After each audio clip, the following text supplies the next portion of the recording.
Morning, good afternoon, good evening. Welcome to Unit 8, Lesson 7. And we're going to do more on the zero product law here. Looking to deal with more factoring. I want you to pause the video and do number 1A. I'm going to start in with B here in 1 second. So pause the video, do that one. Alright, hopefully you're all set on that one. We'll check that in class tomorrow. 1B, as far as it goes, we're ready to go and rock and roll on this thing. You should notice right away, once again, take a look, GCF, 3 goes into each of those. So I'm going to pull 3 out, left with x squared minus 10x, and plus 16 when you divide them all by 3. Want to factor that baby right there. So for x squared, your a is 1. So if I do the AC method, 1 times 16, so AC, 1 times 16 is 16. And the b is the negative 10. Factors of that, both will have to be negative, so you will get a minus 8 and a minus 2, make a positive 16. Subtract that way, split it up. I've got an x squared, then a minus 8x, then a minus 2x. Oops, I wrote a minus 8 there. It's a minus 2, folks, sorry. And plus 16 equals 0. Pull out your group factor by grouping. So you get on the first two, you pull out an x. You're left with x minus 8. On the second one, you're going to pull out a minus 2. You are left with x minus 8 equaling 0. And then you got 3 times one of the factors is x minus 8. And one of the factors is x minus 2 equaling 0. Okay, we are solving, so you would tee it up. It's a 3-way tee. You set 3 equal to 0. That doesn't make sense, folks. Reject it. So reject x minus 8. Oops, x minus 8 equals 0. So one answer is x equals 8. And x minus 2 equals 0.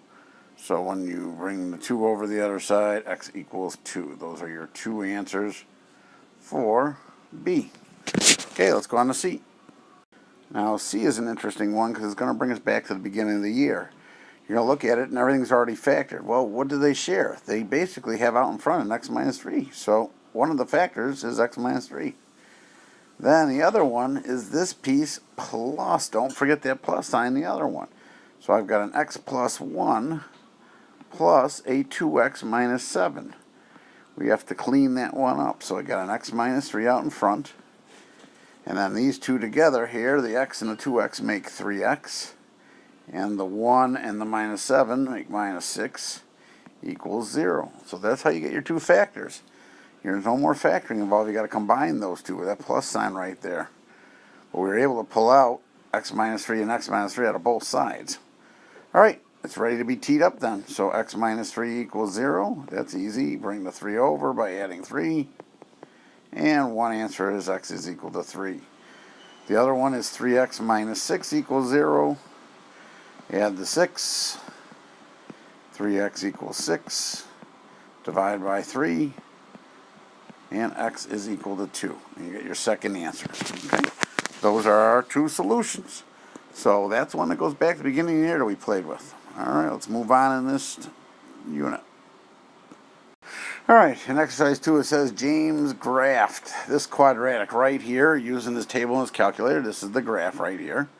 Below, you can tell from his graph that one answer is x equals negative 2. So if you go 1 to the left, there's that one.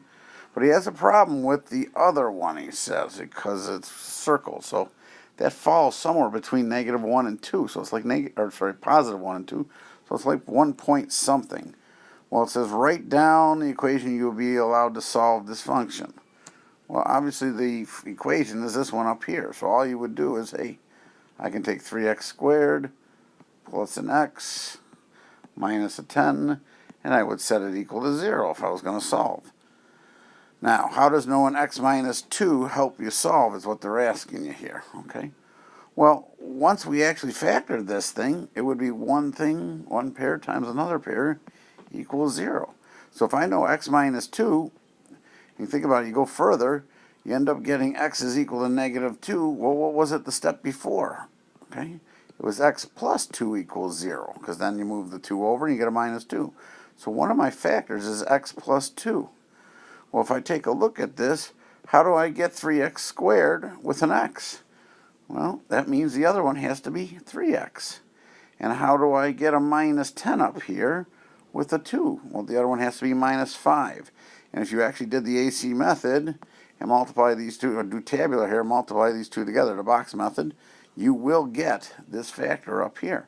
So that does allow me, knowing one of the factors, to kind of like think it out versus have to go through the entire process.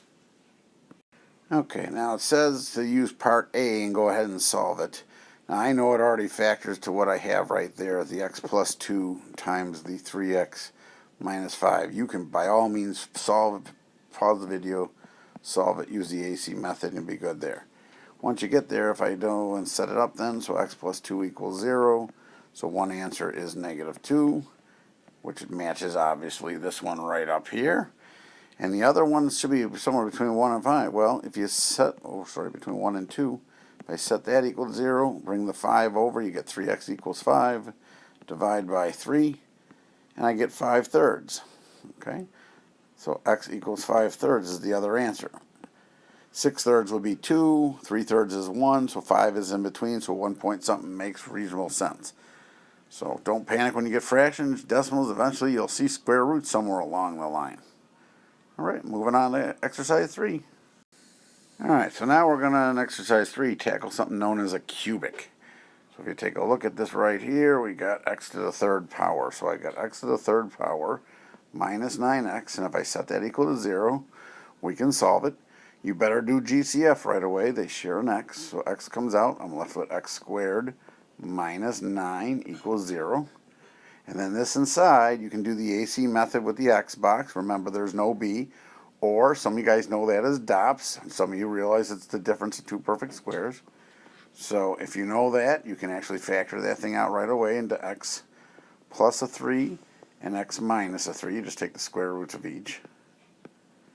And that whole thing's factored, but by all means, use the AC method if you need to. Then I just tee it up. But I got 3 things again. This time I got x equals 0. We can't reject that. X can be 0. Do not reject it.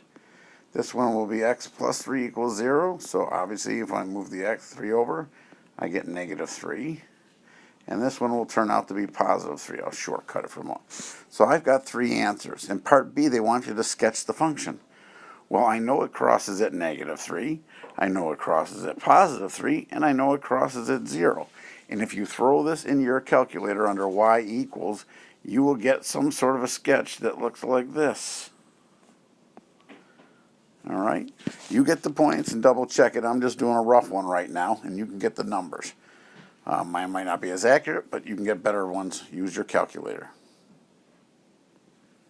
All right, for exercise 4, I'd like you to pause the video and try 4A real quick. So pause it. I'm going to do it out. You pause, you do. Okay, so this is what I got. AC was 15, the B was negative 8, went through the process. This is where I'm up to. Obviously, x minus 5 is shared, so that is one of my pairs. One of my factors. X minus 3 is the other. Set it equal to 0 still. Tee it up. I'm going to shortcut this. X turns out to be the opposite, positive 5. X turns out to be opposite, positive 3. Okay, so that's for part A. Part B is a review of the completing the square method. So I want vertex form. So if I take care of x squared minus 8x, and remember I take the 15, put it on the other side of the equal 0, so that will be equal to a minus 15. Then I turn around and I take half that negative 8, so that's a negative 4. Remember, I like to write it ahead of time down below and square it. But negative 4 squared is a positive 16, so I add 16 to both sides. Plus 16 plus 16.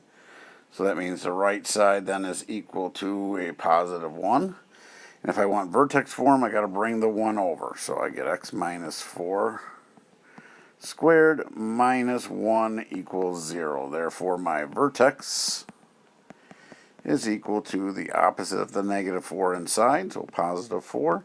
And then the y part is the negative 1. Okay? So that's reviewing that piece for 4B.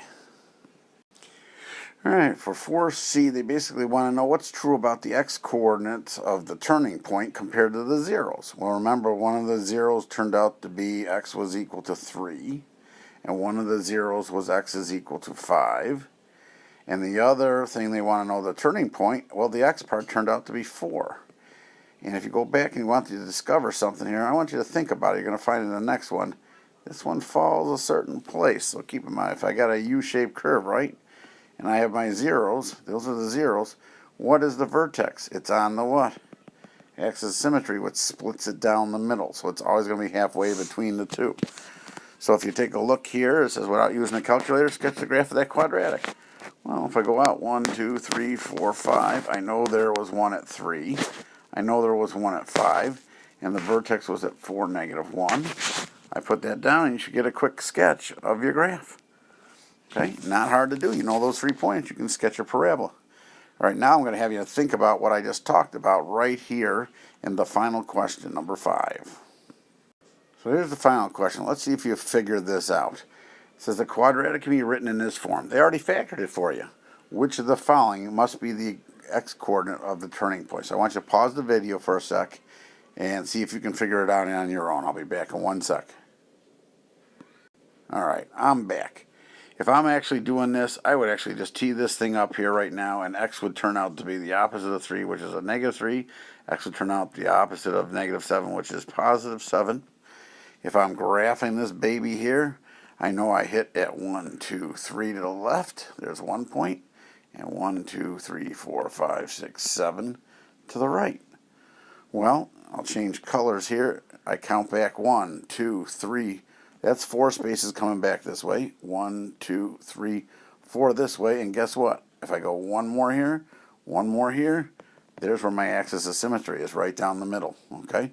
I know it's a right side up U anyway, so whatever it happens to be is there. So this is where my vertex will lie, somewhere on that axis of symmetry coming down here. Well, where is it at? It's over 1, 2. That's the equation, x equals 2, the line going straight up and down here, and it's halfway between -3 and +7.